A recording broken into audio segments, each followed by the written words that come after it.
Boa tarde a todos e todas. Vamos para a quinta sessão do Clube do Conto, que começou em maio, aqui nesse oásis de resistência cultural e prazeres em geral, que é o Rocinante Sebo, com o nosso Dom Martin Quixote, tomando conta de tudo, sabendo tudo sobre os livros. É uma honra para mim estar aqui.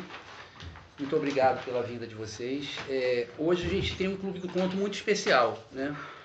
Porque é o 7 de setembro, que foi indevidamente apropriado, não vou entrar em detalhes, todo mundo sabe, e que eu resolvi, numa provocação, escolher dois contos do Ítalo Calvino, né? O escritor italiano, que na verdade nasceu em Cuba, onde o pai dele estava dando aula, e depois imediatamente foi para a Itália, e que é uma figura muito interessante, porque o Ítalo Calvino é aquele sujeito que sempre fugiu do esperado, né? O pai e a mãe dele eram cientistas, eram professores universitários, e ele até tentou fazer agronomia, que nem o pai, mas depois acabou indo para a literatura, né?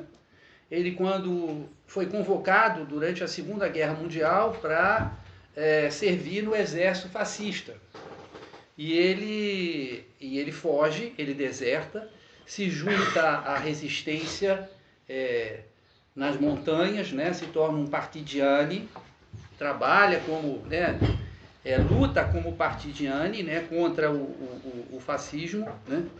E depois a carreira dele como escritor, ela é muito interessante, porque ele é um escritor que ao mesmo tempo ele é um escritor engajado, e não há texto do Calvino que seja um texto à toa, como esses dois textos que a gente vai ler hoje. A gente percebe muito claramente qual é o objetivo dele. Mas ao mesmo tempo ele é um apaixonado pelo folclore, pela cultura popular. Então ele foge do realismo, né? Ele foge de uma escrita que seja engajada, realista e direta. Ele opta sempre pelo sonho, ele sempre dá um drible no realismo e acaba chegando no engajamento de uma maneira poética, de uma maneira que eu diria até mesmo onírica, né?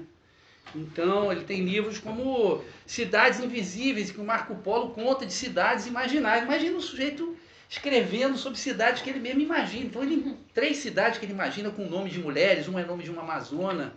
É um escritor realmente sugênero. E outra característica dele é que ele não se contentou em ser escritor.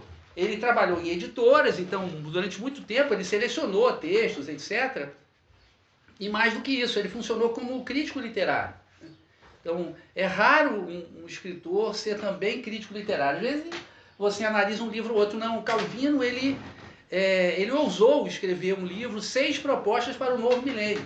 Então ele morre em 85, ele nasce em 23, mas antes de morrer ele escreve um livro que, na verdade, faz propostas para a literatura no século XXI, como ele achava que a literatura deveria sobreviver no século XXI.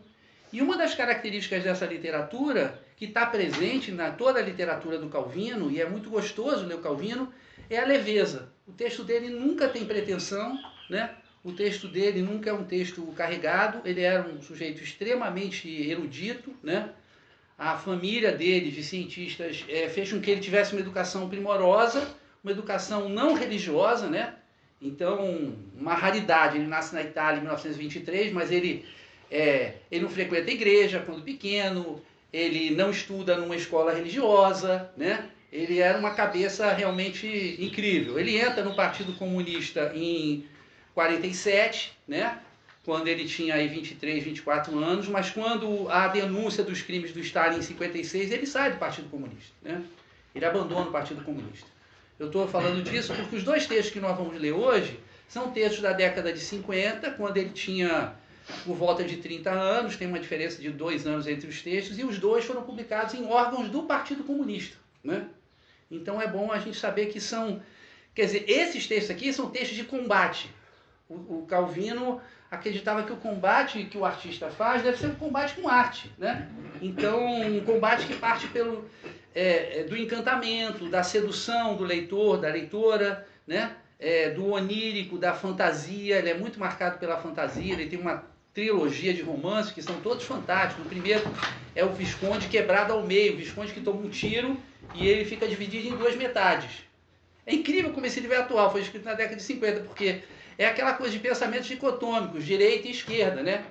Então, ficam aquelas duas partes do Visconde brigando sempre, o Visconde partindo ao meio a parte esquerda, a parte direita, até que no final elas duas se unem para poder fazer alguma coisa, né? Então, bom, eu acho que o Calvino se apresenta melhor eu lendo os contos dele do que eu falando sobre ele, mas já viram que é uma figura muito interessante, tem muitos livros e, para nossa sorte, quase todos os livros dele estão publicados em português, né? Em boas edições, em boas traduções da Companhia das Letras, tá? Então vamos lá. Eu não sei se a gente vai conseguir debater os dois textos. Eu não tenho preocupação aqui com eficácia, nem produtividade, nem nada.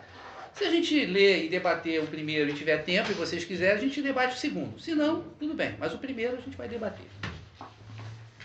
O regimento desaparecido. Um regimento de um poderoso exército devia desfilar pelas ruas da cidade.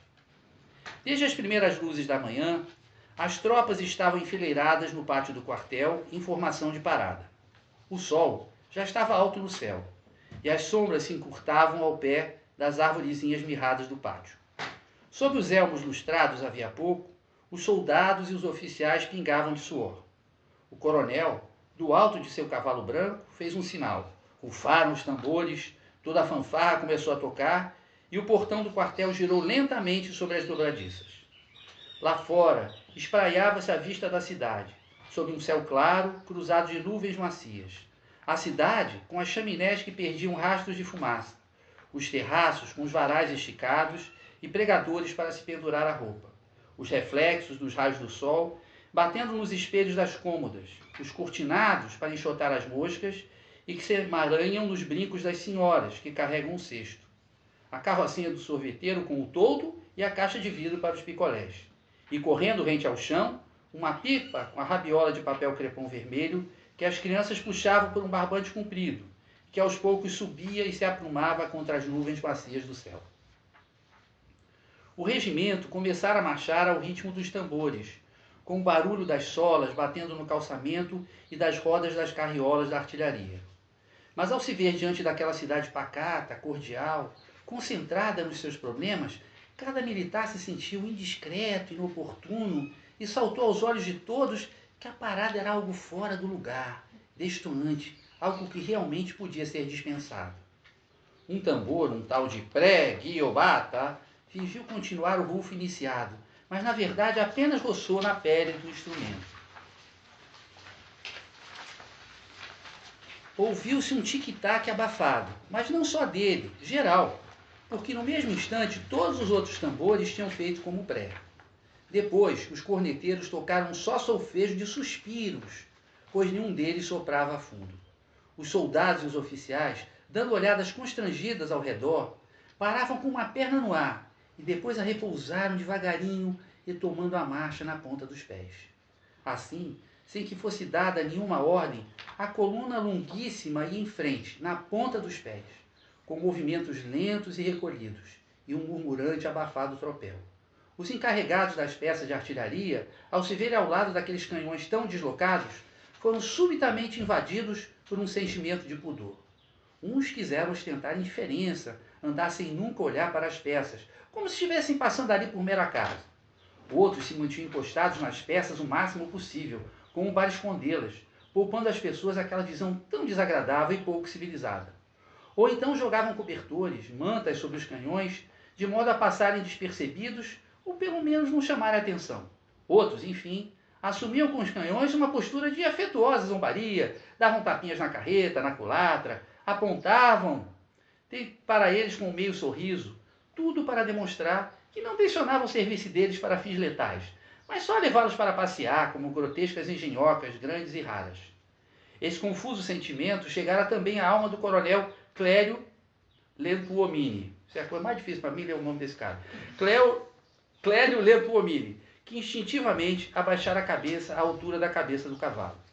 Este, por sua vez, começara a mexer as pernas vagarosamente, com a cautela das bestas de carga.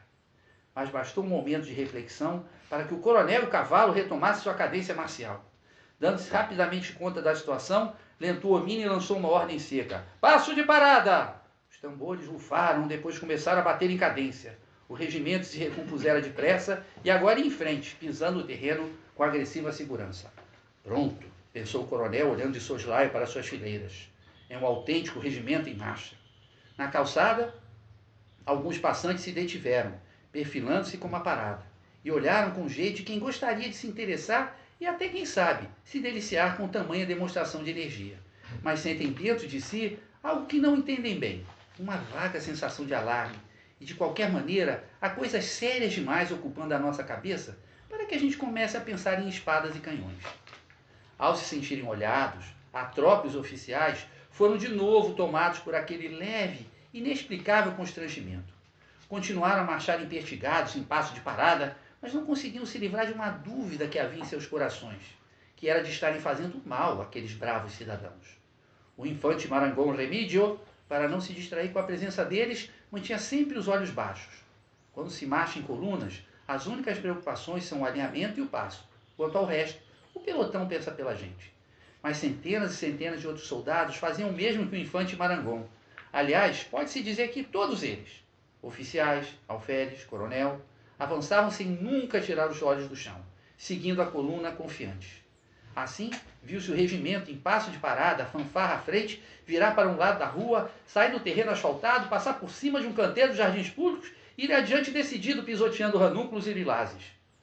Os jardineiros estavam regando o gramado e o que vem? Um regimento que avança de olhos fechados para cima deles, esmagando o capim com as solas dos sapatos. Aqueles pobrezinhos não sabiam mais como segurar as mangueiras para não dirigir os jatos de água contra os militares. Acabaram segurando-as na vertical, mas os jatos, com um longo esguicho, caíam em locais imprevistos. Um deles regou da cabeça aos pés o coronel Clélio Leon Tuomini, que também prosseguia impertigado e de olhos fechados. Com aquela ducha, o coronel levou um susto e deu um grito. Inundação, inundação! Mobilizem-se para os socorros! Depois, subitamente, compreendeu e retomou o comando do regimento para fazê-lo sair dos jardins públicos. Mas ficaram um pouco decepcionados. O grito inundação, inundação, traíra uma de suas esperanças secretas, quase inconscientes, a de que de repente ocorresse um cataclismo natural, sem vítimas, mas perigoso, e mandasse para os ares a parada, e que desse jeito o regimento se prodigalizasse em obras úteis à população. Construção de pontes, salvamentos, só assim a sua consciência ficaria novamente tranquila.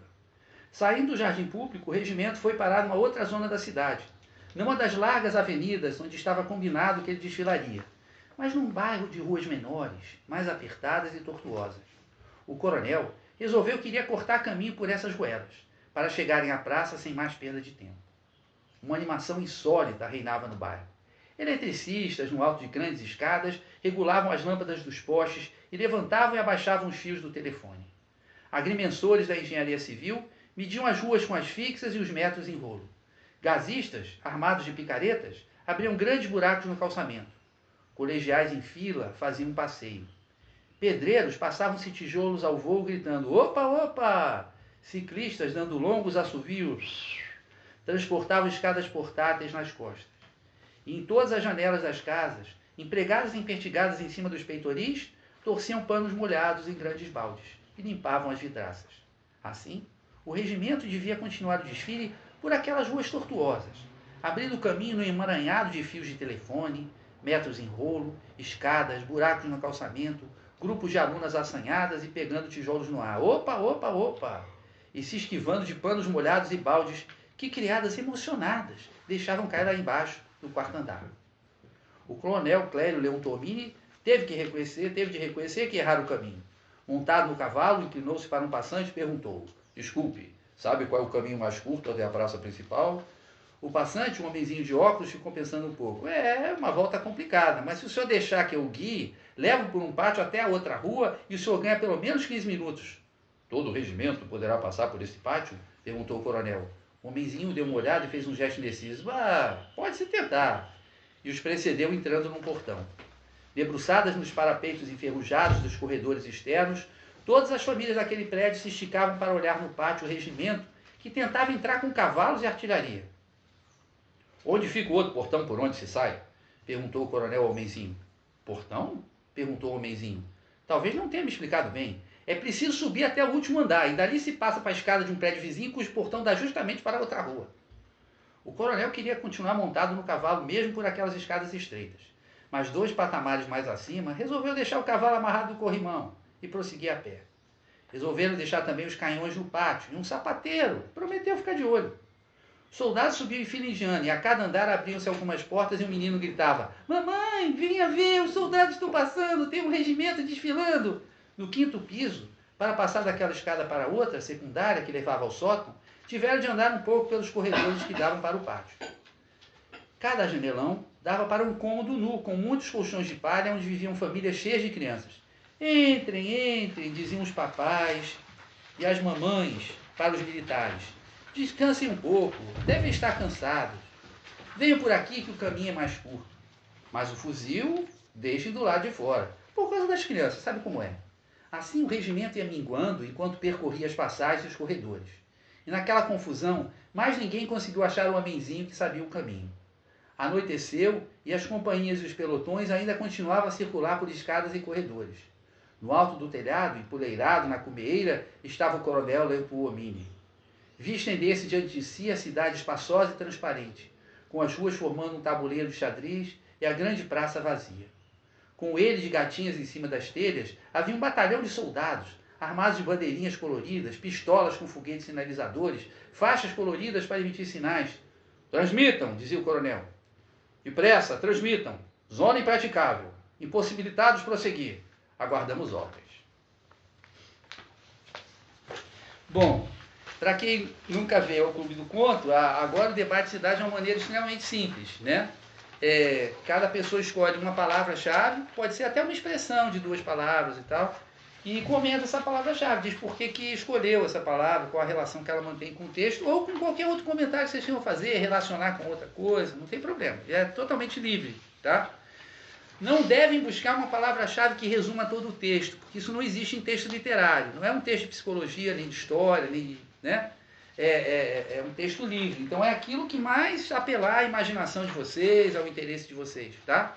Eu vou começar para ser engajado, né, para homenagear o Ítalo Calvino, vou começar na direção anti-horária, né, porque o horário fixo, o relógio, obviamente são coisas do capitalismo, né, como diria o Thompson.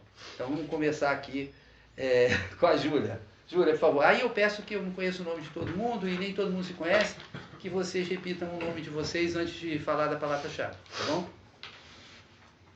Tá, meu nome é Júlia e eu escolhi a palavra letais, que é aqui na parte onde diz... Qual a página? 58. Tá. E está dizendo: apontavam para eles com um meio sorriso, tudo para demonstrar que não tencionavam servir-se deles para fins letais, mas só levá-los para passear como grotescas engenhocas grandes e raras. Porque, apesar de eles não estarem passeando com fins letais, eles querem mostrar que eles têm armas letais para toda a sociedade, a população, querendo ou não, ter medo deles, né? Então foi isso que eu acho que me chamou bastante atenção. Eles queriam demonstrar que não pretendiam, mas o fato daquilo estar presente já não já tem manda. como, é inescapável, né? É inescapável. Foi nesse sentido que eu pensei. Perfeito, Júlio. Vamos lá. Meu nome é Maria Fernanda e a palavra que eu escolhi é distoante, ali na primeira página, 57. Eu vou ler, acho que o parágrafo inteiro, ali, a parte inteira, que fala assim: o regimento começaram a marchar ao ritmo dos tambores, com o barulho das solas batendo no calçamento e das rodas das carriolas da artilharia. Mas ao se ver diante daquela cidade pacata, cordial, concentrada nos seus problemas, cada militar se sentiu indiscreto e inoportuno e saltou aos olhos de todos que a parada era algo fora do lugar, distoante, algo realmente que podia ser dispensado. Eu comecei a ler o texto e achei engraçado, porque eles começam a fazer a marcha deles se achando totalmente importantes, como se a cidade realmente fosse valorizar muito aquilo. Só que os próprios militares começaram a perceber que a cidade tinha outros problemas, então aquela marcha se tornou tipo algo que distante, assim, desnecessário aos olhos daqueles cidadãos, sabe? Então, escolhi essa parte. Perfeito. Todos os problemas e muita energia. Perfeito, Fernanda. Obrigado. Vamos lá, Márcia. Página 59, constrangimento. É o terceiro parágrafo. Escolheu a minha parte. Agora eu tô sem. Não, mas ele pode fazer um comentário Ele faz um comentário, depois você acrescenta o comentário, ou escolhe outra palavra, tá?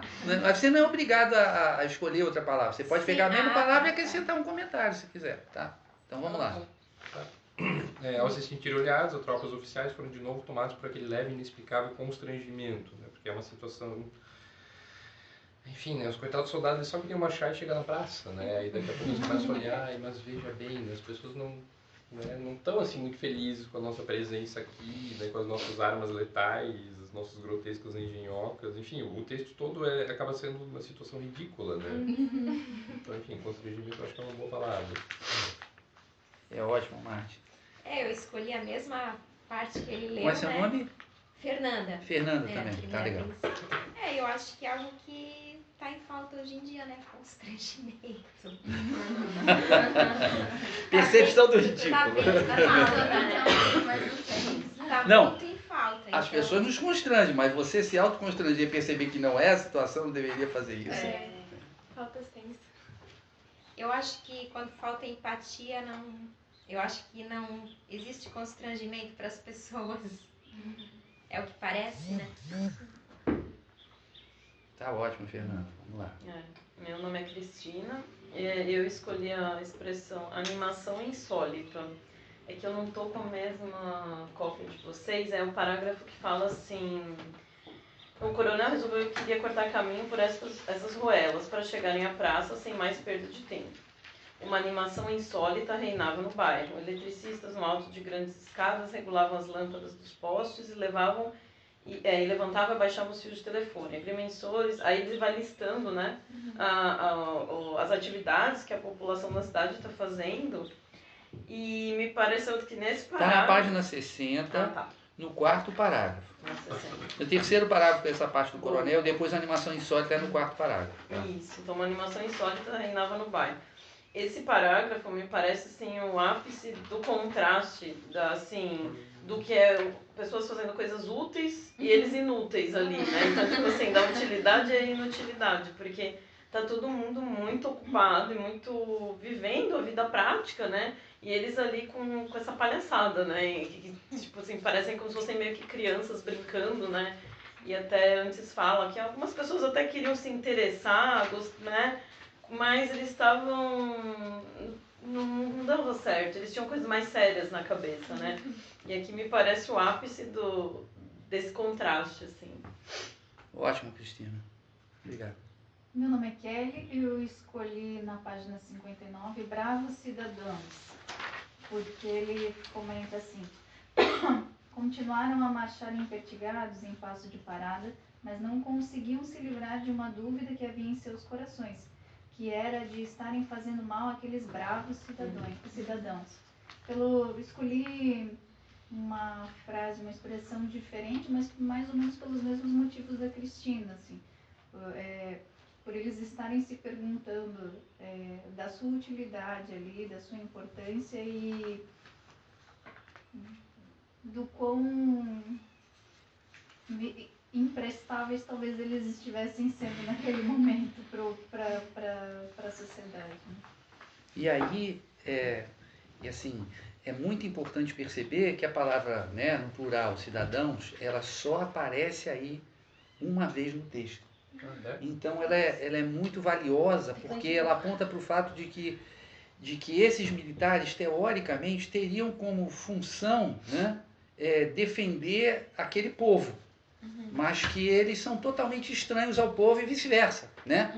Então, os bravos cidadãos, a palavra cidadãos aí, ela aponta esse circuito. Quer dizer, eles se arvoram como defensores da cidadania, como defensores por exemplo, faz uma parada de 7 de setembro, bandeira do Brasil, como se estivesse representando o Brasil, mas a cidadania brasileira não se esgota ali. Eles têm uma função, uma tarefa, quer dizer, são os cidadãos, na verdade, devem ser protegidos por eles. Eles estão em segundo plano, deveriam estar em segundo plano. Mas eles querem marchar pela cidade como se a cidade fosse deles. Então, quando ele chama as pessoas do povo, que é o homenzinho, é o eletricista, aparentemente é uma coisa diminuta, perto do coronel, dos tenentes, mas quando ele chama de cidadãos, ele aponta para esse circuito, né? Então, na literatura é importante ver a ideia e de que maneira algumas palavras elas são absolutamente estratégicas para transmitir essa ideia, para transmitir até mesmo a impressão, né? Tem um alemão chamado Rusch, se eu não consigo falar italiano, imagina italiano. Mas é o tal do Gumbrecht, né? E o Gumbrecht ele tem um livro inteiro que ele analisa até música da Janis Joplin, analisa vários tipos de texto que ele toma como texto, né? Mas ele diz o seguinte: o que é mais importante num texto literário, numa música, é transmitir um clima. Mais do que uma ideia, é transmitir um clima. É uma ideia que ela é transmitida a partir de um clima. Então, na hora que se fala bravos cidadãos, dá uma estocada na gente, a gente fica pensando, né? Quem é dono da cidade? Quem é dono do país? Né? São esses caras que estão marchando de canhão. Então, esse trecho que você pegou tem essa palavra bem estratégica. Né? Bravo. Bravos cidadãos, né? Eles têm mais, assim, eu acho também vejo como, eu não sei como é que foi a tradução do original, né? Mas é inteligente, né? No italiano, bravo, corajoso. Mais do que os militares aqui que estavam desse tamanho, né? Olhando assim, um pouco trabalhando. Perfeito. Se eles fossem capazes de se constranger, né? Como disse a Fernanda aqui, eles iam perceber que eles iam estar muito constrangidos, né? Tá ótimo, Kelly. Obrigado. Vamos lá. Meu nome é Luiz Henrique. Apesar de eu não ser diretamente da academia, eu sou, digamos assim, rodeado, né? Então, Não, mas aqui nem é academia, não. Não. Eu não ser da academia, eu sou rodeado na minha vida pela academia, né? E eu passei, ano passado, quando eu fiz o meu TCC, pelo sociólogo, né, pelo Michel Foucault, e a palavra-chave que eu escolhi aqui é justamente o poderoso exército, né? O poderoso exército que traz, obviamente, a ideia do poder, né? E segundo, né, os conceitos que eu passei um trabalho terrível para conseguir entender, ele fala assim que o poder ele é como se fosse algo que circula, né? E circula justamente, muitas vezes impulsionado pelas relações dialógicas que as pessoas fazem com elas mesmas e com os demais, com os enunciados que estão pairando, né, entre cada um de nós. O exército ele faz um diálogo com ele mesmo, né? A princípio se achando o rei da cocada preta, né, os reis da cocada preta, e depois chegando à conclusão, né, dialogando com aqueles enunciados que estavam ali, né, pairando sobre a cidade, chegando à conclusão de que eles eram muito pouco ou quase nada. E as pessoas também que teoricamente não estão empoderadas, né, não usufruem desse poder, né, elas acabam, diante da situação, se empoderando diante da necessidade de conduzir um exército perdido para um local meio que de fuga, né? Meio que para tentar colocar uma peça que está fora do lugar, né? Dentro do caminho, e no final das contas esse empoderamento, no texto ali ele se esvai, que as pessoas somem, né? O homenzinho some e o exército fica, né, à mercê de si mesmo, né? Então, fazendo essa relação que vocês fizeram com relação ao nosso momento, né? Esse empoderamento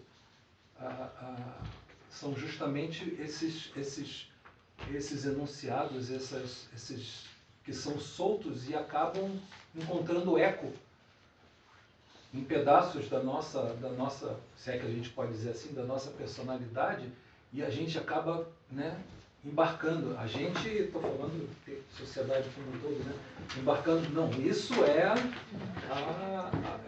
a verdade, isso né, então, é só por causa desse somatório que se empodera e com a mesma velocidade que se empodera, se desempodera também, como aconteceu com o exército. Perfeito, Luiz. Obrigado, Luiz. Vamos lá, então. Meu nome é Domício. Eu escolhi, na verdade, algumas palavrinhas aqui que elas constituem um objeto apenas. Que é a pipa com rabiola de papel crepom vermelho. Ah, que as crianças puxavam por um barbante comprido e que aos poucos subia e se aprumava. tá em que página, Domício? Desculpa.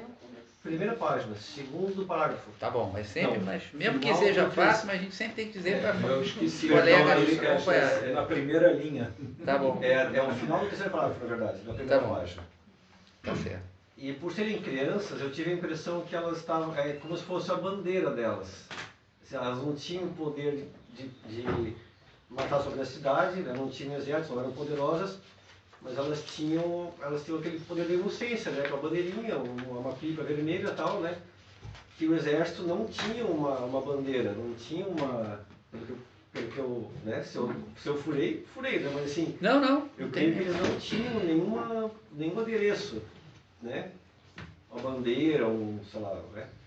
E as crianças, naquela simplicidade ali, né? Com aquele fiapinho de pipa, eu acho que estavam tentando se colocar como crianças, mas assim, de forma autêntica, né? Assim, sem pretensão de poder, sem nada, mas hasteando sua bandeirinha em forma de pipa ali, né?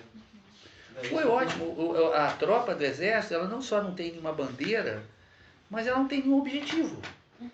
Ela vai desfilar, ela vai de um lugar para o outro, mas à toa, só para fazer uma parada, para fazer uma demonstração de força, né? Que nem vocês estavam colocando. Então aqui é como se os contendores... Aqui, na verdade, existe uma batalha. É uma batalha, né? Os contendores são apresentados. De um lado, o general do alto do seu cavalo branco. Olha só a brincadeira que ele faz, né? Como se fosse um conto de fadas, né? Uma coisa meio perfeita. O cavalo branco, ele é o próprio herói. As tropas rufam os tambores, a fanfarra. Isso é um dos contendores. O outro contendor que não está fazendo guerra com ninguém, mas é lá fora, né? É engraçado, lá fora. Porque ele diz, um regimento poderoso do exército devia desfilar pelas ruas da cidade.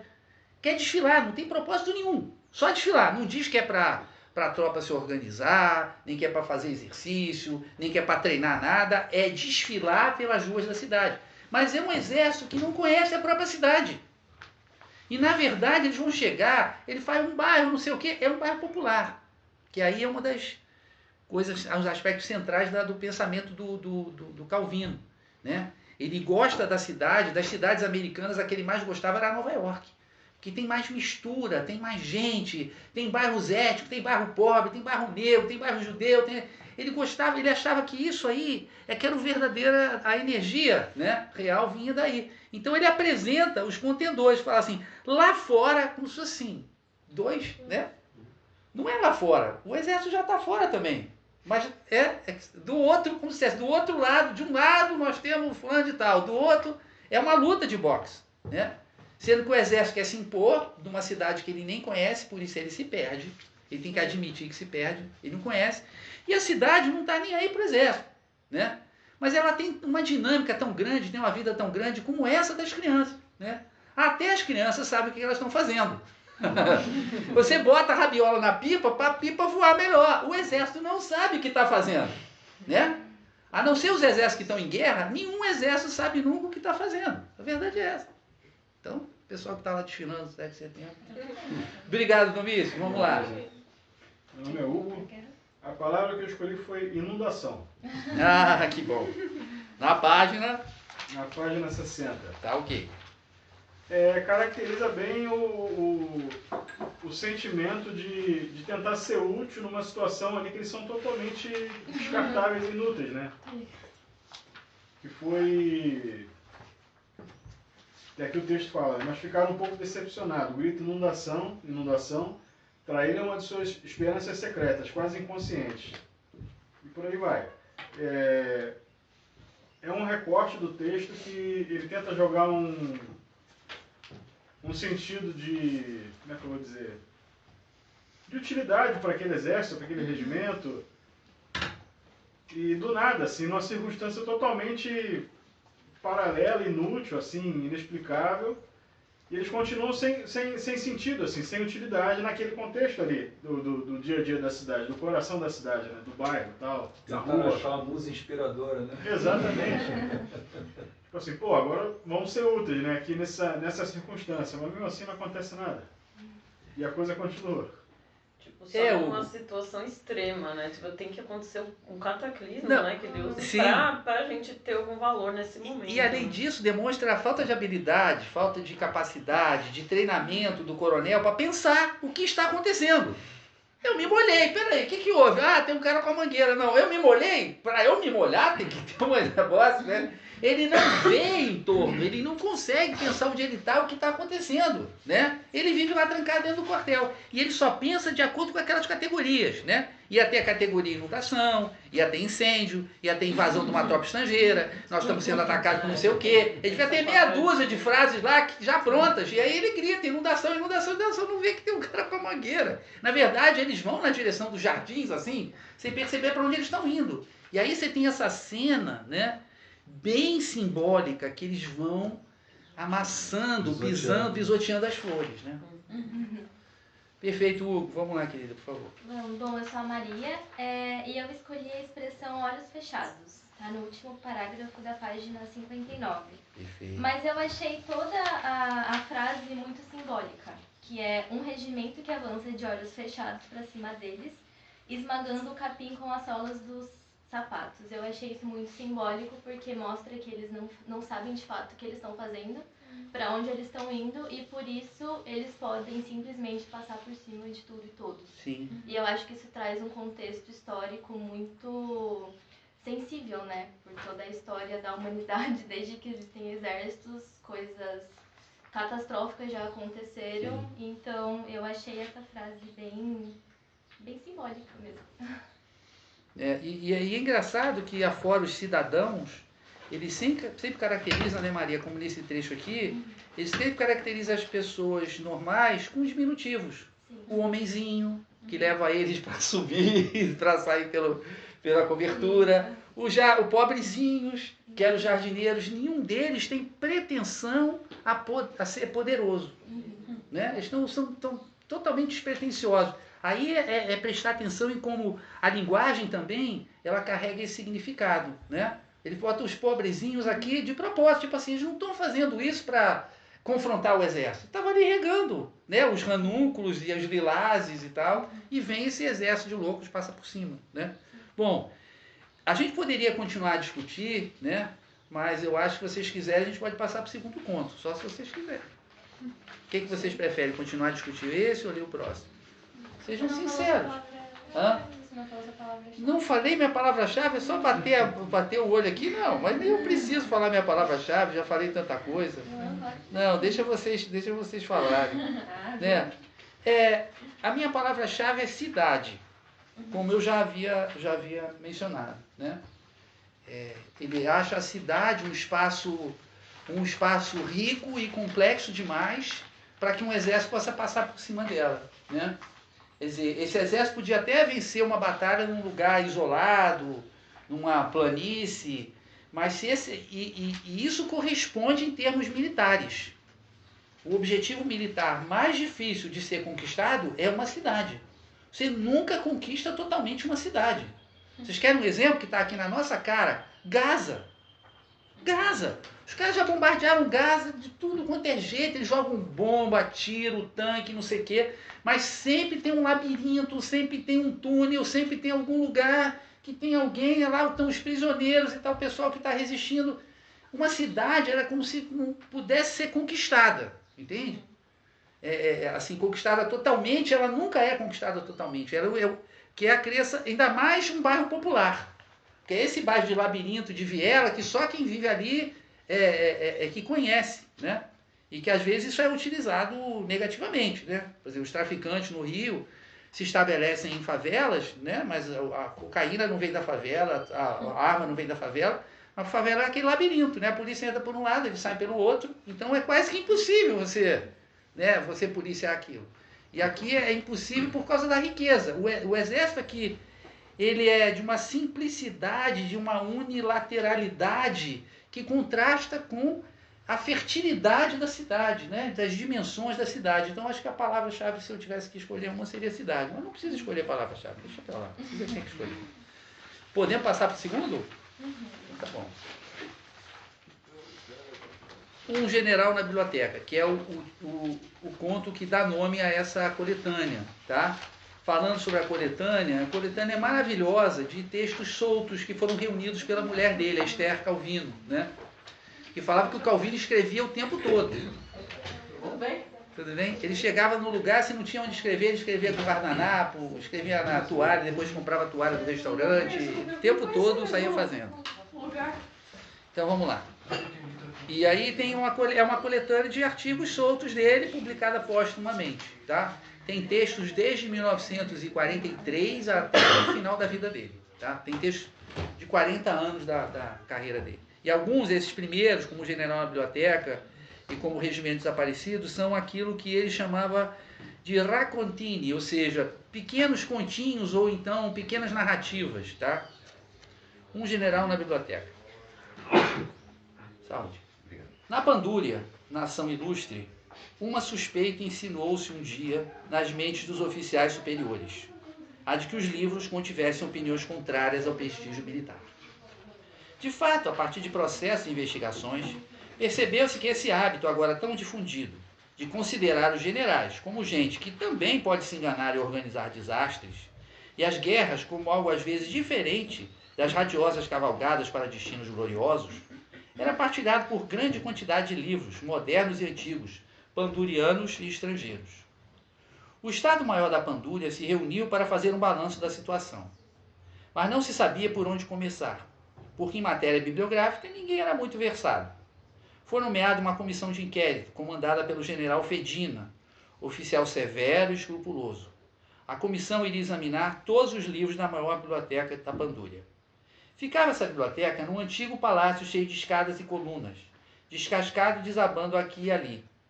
Suas salas frias estavam repletas de livros, abarrotadas em locais impraticáveis. Só os ratos podiam explorar todos os cantinhos. O orçamento do Estado panduriano, onerado por ingentes gastos militares, não podia fornecer nenhuma ajuda. Os militares tomaram posse da biblioteca numa chuvosa manhã de novembro.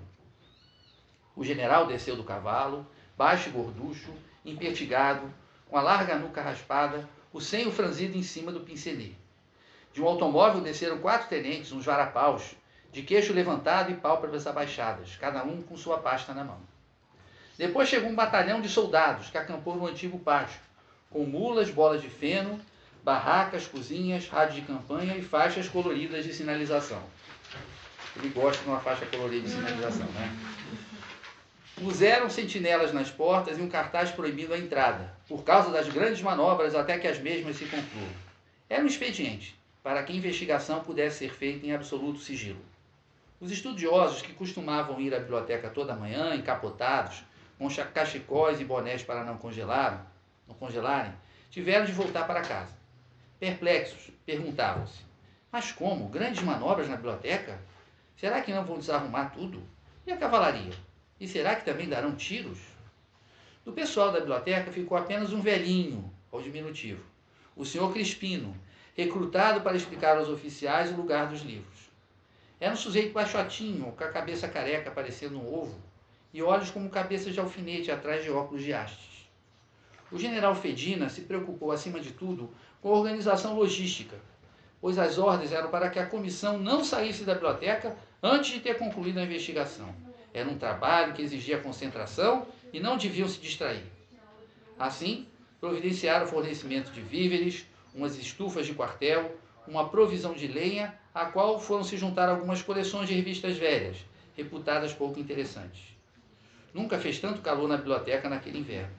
Em lugares seguros, cercadas de ratoeiras, foram postas as camas de campanha onde o general e seus oficiais dormiriam.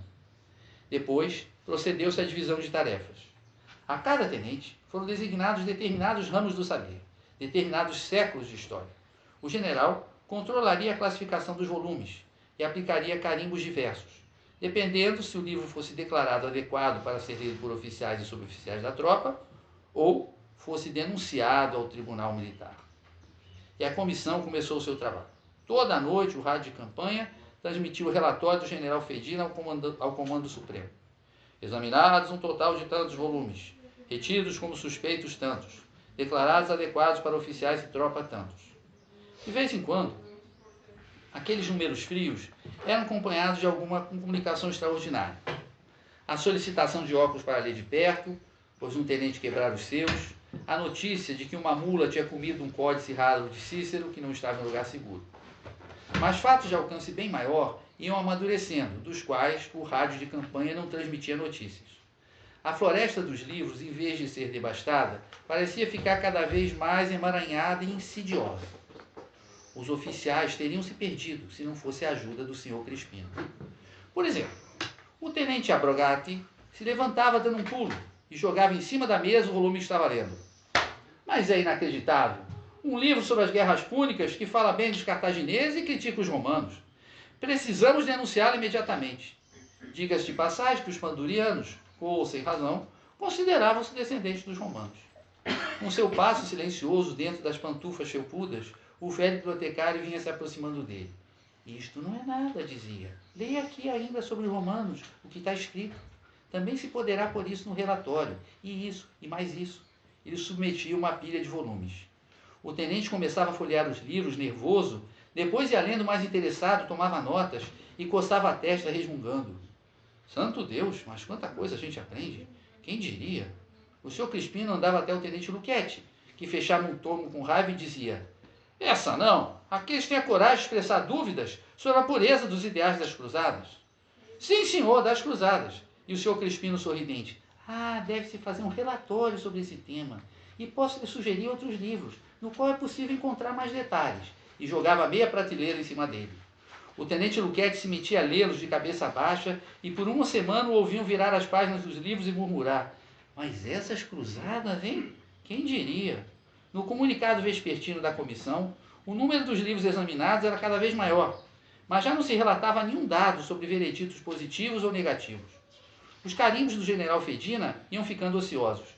Se ele, tentando controlar o trabalho dos tenentes, perguntava a um deles: mas como é que você deixou passar esse romance? Aqui a tropa se sabe melhor do que os oficiais. É um autor que não respeita a ordem hierárquica. O tenente lhe respondia citando outros autores, embreantes em raciocínios históricos, filosóficos e econômicos. Daí nasceram discussões genéricas que prosseguiam horas a fio. O senhor Crispino, silencioso dentro de suas pantufas, quase invisível dentro de seu jaleco cinza, sempre intervinha na hora certa. Um livro que, a seu ver, continha detalhes interessantes sobre o tema em questão e cujo efeito era sempre de pôr à prova as convicções do general Fedina. Enquanto isso, os soldados tinham pouco o que fazer e se entediavam. Um deles, Barabaço, o mais instruído, pediu aos oficiais um livro para ler. Na hora, quiseram dar-lhe um daqueles poucos que já tinham sido declarados adequados para a tropa. Mas, pensando nos milhares de volumes que ainda restava examinar, o general não gostou que as horas de leitura do soldado Barabaço fossem horas perdidas para o serviço, e deu-lhe um livro ainda a ser examinado. Um romance que parecia fácil, recomendado pelo senhor Crispino. Lido o livro, Barabaço devia fazer o relato ao general. Outros soldados também pediram para fazer o mesmo, e conseguiram. O soldado Tomazoni lia em voz alta para um companheiro seu, analfabeto, e este dava a sua opinião. Das discussões gerais, começaram a participar também os soldados. Sobre o prosseguimento dos trabalhos da comissão, não se conhecem muitos detalhes. O que aconteceu na biblioteca nas longas semanas invernais não foi relatado. Mas o fato é que os boletins radiofônicos do general Fedina, é que eu afastei um pouquinho dele e está reclamando, deixa eu voltar para a minha perna. Os boletins radiofônicos do general Fedina passaram a chegar cada vez mais raramente ao Estado-Maior da Pandúria, até que pararam de vez. O Comando Supremo começou a se alarmar, transmitiu a ordem de concluir a investigação o quanto antes e de apresentar um exaustivo relatório. A ordem chegou à biblioteca quando o espírito de Fedina e de seus homens se debatia entre sentimentos opostos. Por um lado, estavam descobrindo a todo instante novas curiosidades a serem satisfeitas. Estavam tomando gosto por aquelas leituras e aqueles estudos como nunca antes teriam imaginado. Por outro, não via a hora de voltar para junto das pessoas, de retomar o contato com a vida, que agora lhes parecia muito mais complexa, quase renovada aos olhos deles. E além disso, a aproximação do dia em que deveriam deixar a biblioteca enchia-os de apreensão, pois teriam de prestar contas de sua missão e, com todas as ideias que andavam brotando em suas cabeças, não sabiam mais como sair dessa enrascada. Página 71, Marte. Segundo parágrafo.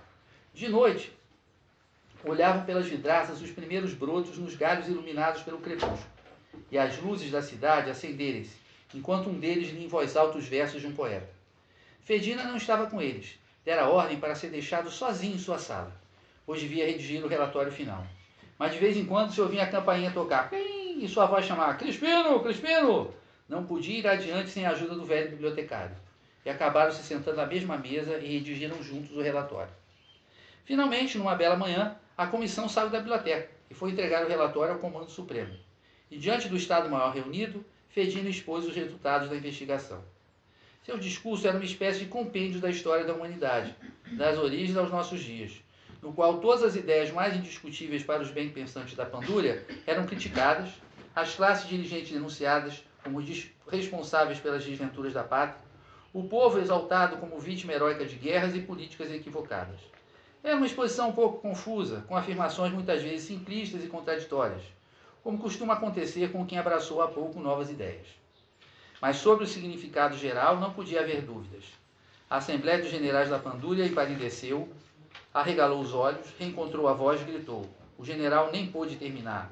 Falou-se de degradação, de processo. Depois, temendo-se escândalos mais graves, o general e os 4 tenentes foram mandados para a reserva por motivos de saúde, por causa de um grave esgotamento nervoso contraído no serviço. Vestidos à paisana, encapotados dentro de sobretudos acolchoados para não congelarem, frequentemente eram vistos entrando na velha biblioteca, onde esperava por eles o senhor Crispino com seus livros.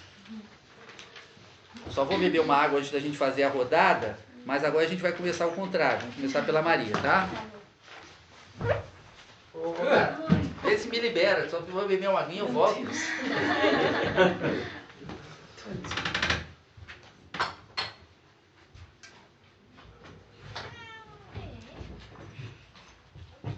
Minha namorada tem 3 gatos, aí eu comprei um livro para ela que é Bárbara Capone, uma italiana. Se chama Como Domesticar Ser Humano. É escrito do ponto de vista do gato, o gato explicando como dominar um ser humano. Né? Com 2 páginas já é suficiente para dominar, mas depois são requintes de crueldade. Você quer que o humano faça isso, ele faz isso, faz isso, faça aquilo. Tipo o Maquiavel dos gatos. Exatamente, Kelly, perfeito. Como Domesticar Ser Humano. É muito bom. Tem um grampeador ali. Ai, cuidado. Cuidado com ele e com o grampeador, que tem uma coisa. Vou botar o grampeador aqui. Então vamos lá, vamos começar pela Maria agora. Vamos. Bom, eu escolhi ali no finalzinho, último parágrafo, última página, o termo a paisana. Porque ele, basicamente, eles tiraram as fardas e a venda dos olhos que eles adquiriram, né? De fato, conhecendo a história, lendo, indo atrás do que é a realidade nesse caso. Então, esse foi o termo que eu escolhi. Tá ótimo, Maria. Obrigado. Vamos lá. A palavra relatório. Relatório. É constantemente repetida, né, no texto. E tem a ver com um comprometimento da leitura e do que era permitido a eles, do que era indicado a eles lerem. E que no fim tudo tinha influência do Crispino, né? Ele estava permeando tudo ali. E essa parte eu achei interessante também. Essa ideia deles de uma missão, né? De uma objetividade. Você pode esgotar toda e qualquer realidade a partir de uma missão bem objetiva. Não, vamos lá, a biblioteca é apenas mais um lugar para ser conquistado e a gente, né? Assim como a cidade, a biblioteca também é muito rica, também é cheia de labirintos, de conhecimento, né? De ideias. Né? Perfeito, Hugo. Escolheu bem a palavra. Vamos lá. Escolhi na primeira frase a palavra prestígio. No fim da primeira frase. Porque, segundo aqui a própria frase, a opinião dos oficiais é que os livros contivessem opiniões contrárias ao prestígio militar. Ou seja, é como se os militares, por serem eles mesmos, já tivessem um prestígio que nada pudesse contradizer. Né? O que naturalmente não é verdade. E se relaciona com o primeiro texto, né? Aquela mesma história, né? Dos caras se acharem. E foi apenas essa pequena ideia, assim. Ótima ideia, ótima ideia. Aqui é um mosaico. Quando junta todas as ideias, fica uma coisa sensacional. Muito obrigado, Domício. Vamos lá, Luiz Henrique, por favor. é a expressão longas semanas invernais, né? Foi o tempo. Página? Desculpa. 70, lá o penúltimo parágrafo. Ok. As longas semanas invernais, né? Dando em 3 palavrinhas ele deu a dimensão de todo o que estava borbulhando na cabeça daquelas pessoas que estavam lendo os livros ali e já estavam com dificuldade de se situar como detentor da prerrogativa de separar o que pode ser lido, o que não pode ser lido. Enfim, já estava havendo essa confusão, né? E mostrando quão profundo era a transformação que estava ocorrendo ali, a ponto de tornar os militares ali que participaram ativamente do processo como subversivos. Que, na verdade, isso daqui foi o que, né, se denominou no Brasil de subversivo. Né? Sim, perfeito. E longas semanas que para eles trabalho que eles não estavam acostumados nem preparados, né? Aí demora muito mais. Obrigado, Luiz Henrique. Por favor, Kelly. E por falar em subversão, eu não consigo escolher uma palavra só, porque a minha primeira palavra escolhida foi Crispino. Crispino, que aparece algumas vezes, e na página 69 se fala a Floresta dos Livros. Então, para mim, o Crispino ele é o grande herói dessa história. Ele representa muitas pessoas, assim como você, assim como eu, porque para quem não me conhece, eu organizo um clube do livro que acontece aqui. Que é muito bacana, as pessoas que vêm debater são incríveis, a Kelly dirige muito bem, escolhe muito bem os livros, e as pessoas que vêm é um debate de alto nível, poxa, muito legal. Assim como está sendo o nosso hoje também. Sim, e assim como nós, o Crispino ele é uma luz, né? Traz à luz muitos livros, muito conhecimento, e é muito gostoso ver como o Crispino ele subverte, e ele subverte assim de uma forma tão gentil, tão amigável, eu acho muito bonito ali quando fala sobre a Floresta dos Livros. Eu nunca tinha parado para pensar numa biblioteca como a Floresta dos Livros. Eu achei muito poético e ao mesmo tempo também. E o Crispino é o guia da floresta, né? Senão você se perde, né? Ele é o rei da floresta, né? É o rei guia, mas ele está guiando, né? Ele é o rei da floresta e enfim, ele é o grande herói. Ele tá ali escondido, né? Fica ali no cantinho dele, ali em determinado momento ele diz ali que ele fica com as pantufas dele ali meio encoberto sob os livros. Mas ele é a grande pessoa dessa história toda. Perfeito. Então, ótimo, Kelly. Você, na verdade, pegou a palavra Crispino e relacionou com a floresta. Não, você escolheu bem a palavra, não teve problema nenhum. Tá ótimo. Ela pegou justamente duas que eu tinha circulado. Não era bem a Crispino, eu tinha circulado a Só que vocês são amigas, hein? Não, a gente não tinha se falado.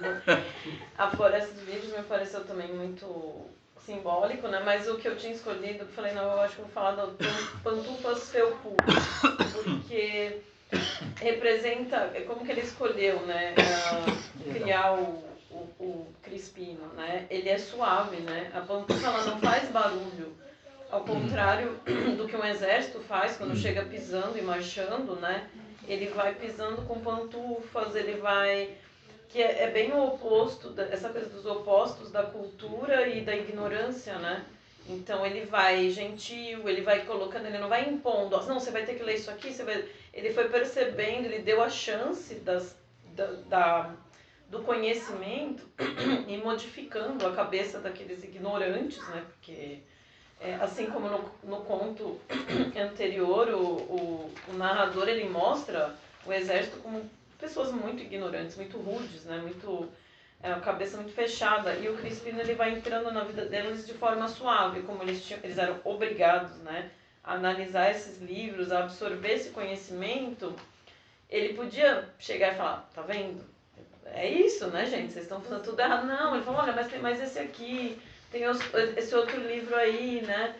Então ele intervinha na hora certa com um livro que, a seu ver, continha detalhes sobre o tema em questão, cujo efeito era sempre de pôr à prova as convicções do general Fedina. Ele não vinha nem falando bem, nem falando mal. Ele só dizia, olha, quando esse tema, ele ia só colocando a lenha na fogueira de forma... Ao contrário dos militares, ele evitava o confronto. Ele evitava o confronto. Exato. E é isso, também considerei fantástico, incrível a construção desse personagem. Ótimo, Cristina. Ótimo.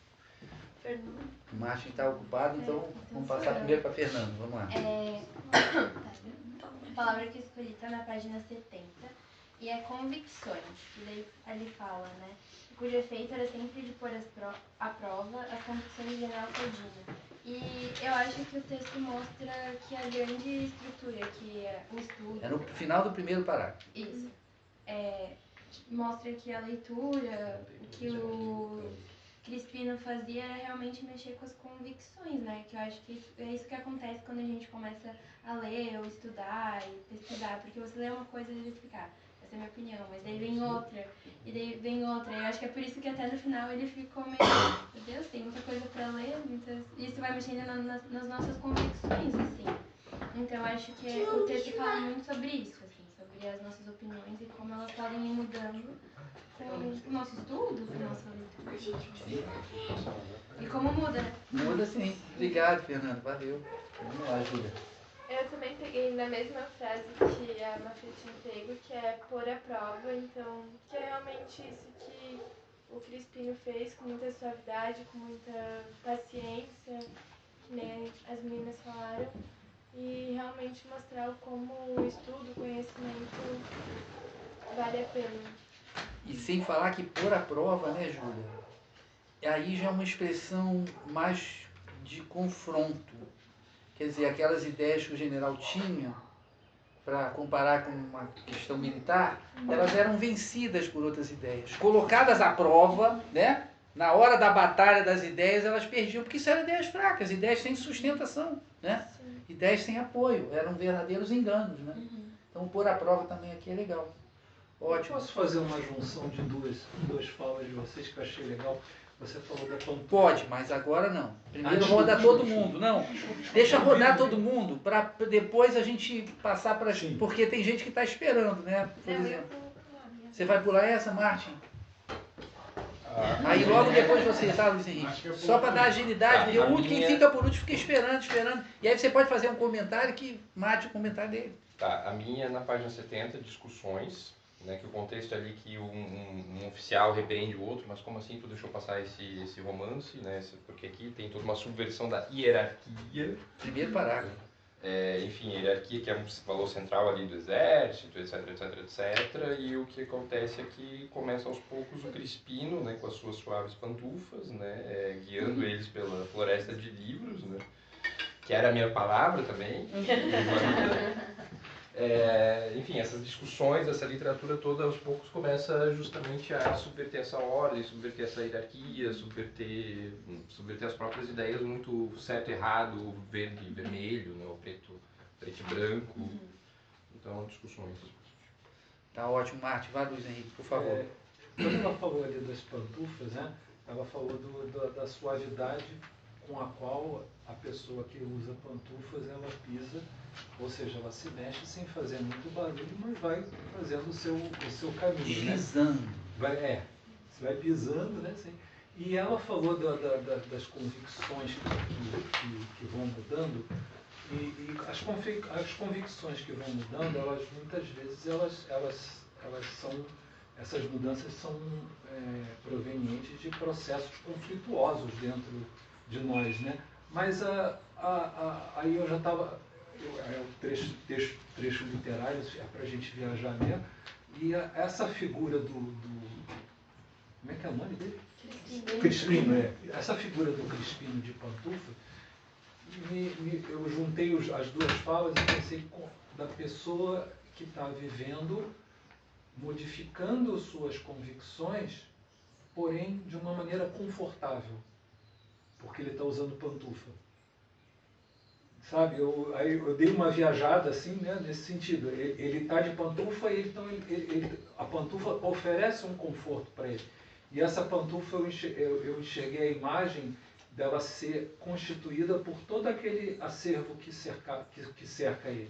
A pantufa, ela aponta para o fato de que ele está em casa. Exatamente, ele está em casa. Aquilo ali ele já se acostumou e tal. Mesmo o processo de aprendizagem para ele já não é mais tão violento, já não é mais tão chocante.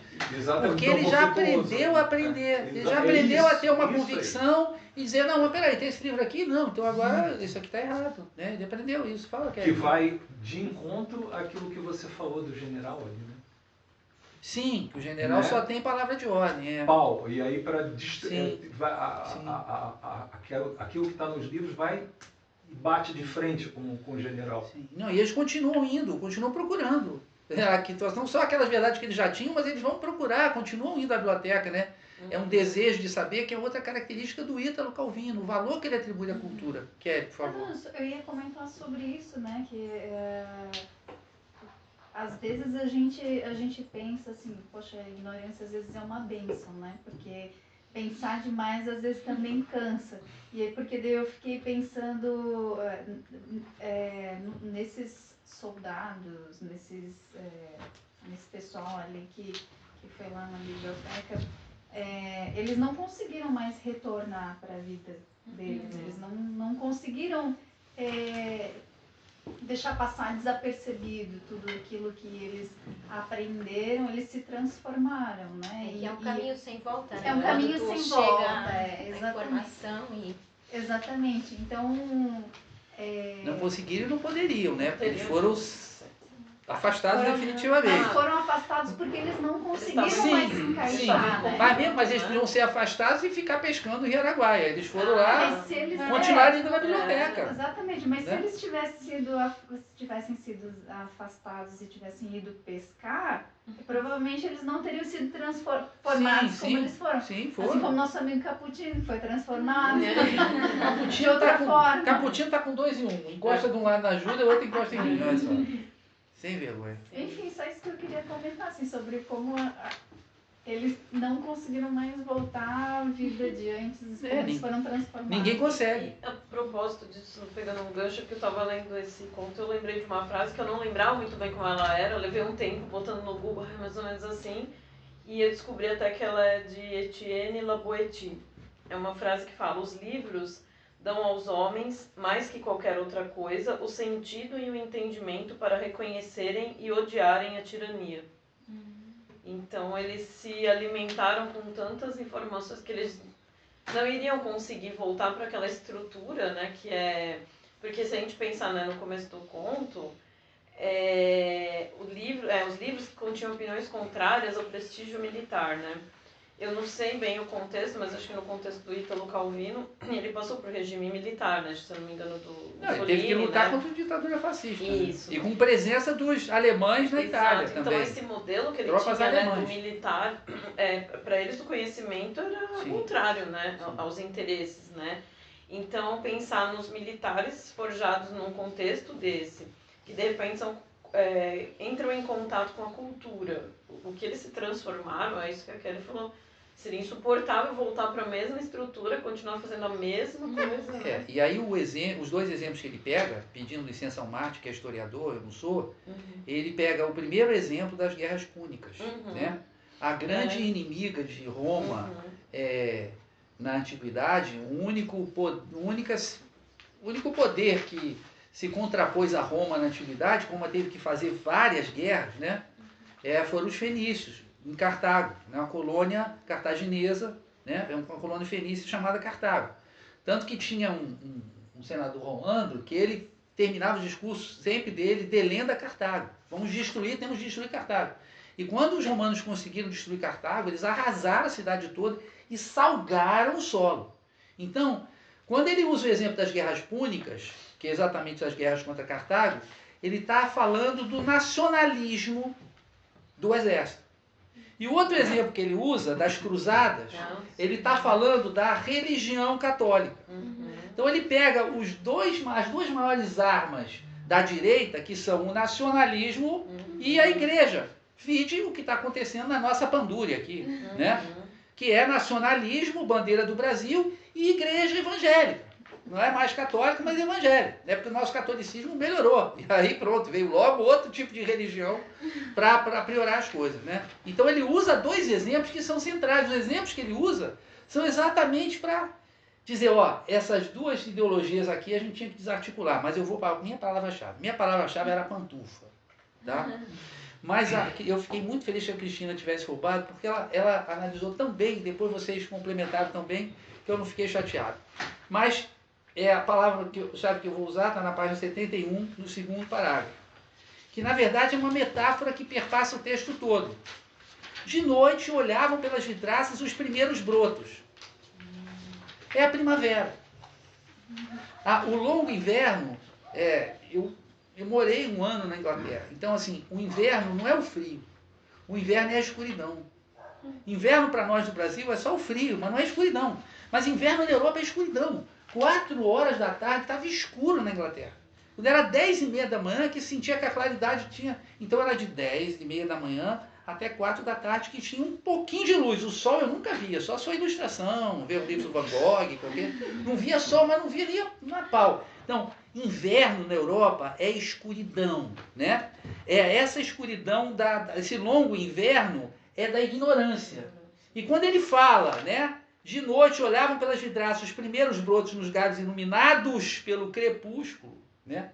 Olha só, ele está falando da primavera, então ele está acreditando num renascimento. Imagina o italiano falando de renascimento, né? Ele tá, esse renascimento que vem hoje não veio, né? A partir do conhecimento. E às vezes é meio pisca-alerta, ele vem, vai embora, vem, vai embora, vem, vai embora, tem uns tempinhos, umas épocas e tal. Mas ele assim, definitivamente, ele não veio, não. Então é isso. Esse é o Clube do Conto. Agora podemos comentar à vontade sobre os dois contos, quem quiser fazer. A gente trabalhou os dois contos. Eu acho que isso é o trabalho do Clube do Conto, através de palavras-chave. Esse mosaico é uma coisa maravilhosa, eu adoro, né? Porque vem milhões de ideias. Eu também acho que a pantufa e a biblioteca têm uma coisa em comum, porque elas denotam o silêncio.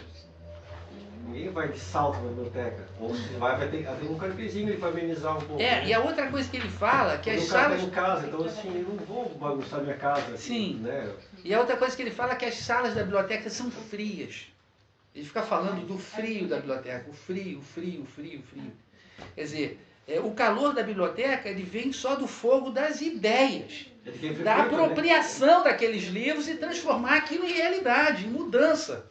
A biblioteca em si, ela é fria. Ela precisa ser aquecida pela gente, né?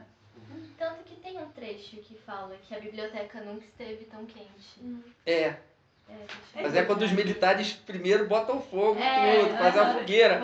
Mas também é verdade que ela nunca esteve tão quente. Ela estava aquecida por aquelas discussões que o Martin está mencionando, né? A gente fala, a discussão acalorada, né? Traz calor a discussão. E também denota que talvez ela era bem pouco frequentada, né? Poucas pessoas. Sim, só aqueles especialistas, né? Fala dos estudiosos em algum lugar que estavam indo e tiveram que deixar de ir porque o negócio estava interditado. E de uma forma, como você falou, né? Eles têm métodos quadradinhos, né? É classificação, é incêndio, é inundação, não sei o quê. Então, vai na biblioteca fazer análise, é uma missão, né? Eles não conseguem tirar da caixinha. Então interditaram de tal forma que um frequentador comum nem poderia entrar, como se tivesse radioatividade. E da mesma maneira, esses dois contos são iguais. Sim. Os dois contos são iguais. Porque da mesma maneira que a cidade é muito mais rica e ela engole o regimento, né? A biblioteca e as ideias são muito mais ricas e engolem essa tropa também. São duas tropas que são engolidas. O homenzinho de óculos está ali pau a pau com o Crispino, né? Eles sabem, o homenzinho de óculos sabia o que estava fazendo no primeiro conto. Deixa eu levar ele para Sim, exatamente. Vamos tirar todas as armas, deixar eles pelados. Não, mas o Crispino é descrito assim, como se fosse um homenzinho, pequenininho, magrelinho, não sei o quê, né? É o mesmo paralelo, assim. Mas eu achei o Crispino um cara muito irônico. Nossa. Você falou que, não, porque ele é muito suave, muito gentil, eu achei ele muito irônico. Mas os caras não entendiam, Martin. Mas não deixa de ser. Mas os caras não entendiam. Muito bem mas a o método dele é ele é um gentleman, né? Não, sim, Ele não vai, como o exército, chegar bombardeando, porque ele sabe que aquilo não vai funcionar. Ele tem esse conhecimento, né? Então ele vai, tem esse livro aqui, que é essa ironia no meio, lógico, né? Enfim, eu acho que ele é tudo menos gentil, né? Acho eu, assim, ele pode agir com sutileza, não sei o quê, mas ele não é gentil. Você tá achando que as cruzadas foram bonitas? Toma isso aqui na tua cara, seu filho. Mas ele não fazia assim, Márcio. Não, ele não faz assim, mas não faz assim. Mas ele não fazia assim, Márcio. Não, ele faz assim, ele só faz de outro jeito, Ele gentil. faz- Não, você está interessado nas cruzadas? Olha, tem muito mais coisa. É Porque isso. ele era perspicaz, porque ele sabia que se ele chegasse e falasse, então você tem que ler isso aqui, seu ignorante, seu burro, né? Ele não ia atingir o objetivo dele, né? Ele foi de uma forma inteligente, né? Que é eu acho que uma coisa do paradoxo dessa cultura e da ignorância, né? Ali. E tem outra coisa bacana desses dois contos, é que eles não são maniqueístas. Eles partem de situações, né, de posições dicotômicas que são dissolvidas. Eles acreditam na possibilidade de mudança, mesmo que de uma forma muito literária, muito imaginativa e tal, mas não são dois contos de confronto. Tem muitos autores engajados que a gente estava aqui conversando, eu e o Rodrigo, né, que é um amigo do Marte, frequentador aqui, e estávamos falando do livro de um autor brasileiro, que eu prefiro não citar, porque eu não quero tomar pancada, mas assim, o cara escreve um livro fantástico, assim, literariamente genial, e no final é de um maniqueísmo assim, tão grotesco, tão brutal, que para mim ele pegou o livro todo que ele tinha escrito e jogou fora. Porque no final, a ideia que ele dá é a seguinte: é um inimigo, a gente mata, pronto. A gente tem que matar, exterminar o inimigo. Não precisava escrever um livro tão bonito para falar isso. Agora você vai ter que falar. Agora eu digo Nessa pedra. Torturado. Eu não posso fazer agora, Doutorado. não posso opinar. O livro é muito bem escrito, ele é muito interessante, mas ele tem duas falhas. Uma primeira que é um livro escrito assim, eu quero defender essa ideia aqui, tá? O Calvino defende a ideia dele, né? Na verdade, eu acho, Marte, que o Crispino, aliás, tem até um Crispino, o Crispino é o Calvino. O que o Calvino está tentando fazer com a gente, com esses contos dele, que são verdadeiras fábulas, ele está tentando fazer esse tipo de brincadeira com a gente, para a gente poder pensar, mas de uma maneira muito suave, muito leve, sem dicotomia, sem grandes oposições, confrontos e tal, ridicularizando o exército, mas permitindo que eles sejam capazes de se sentir constrangidos no primeiro conto, ou de aprender coisas e de mudar as suas convicções, né?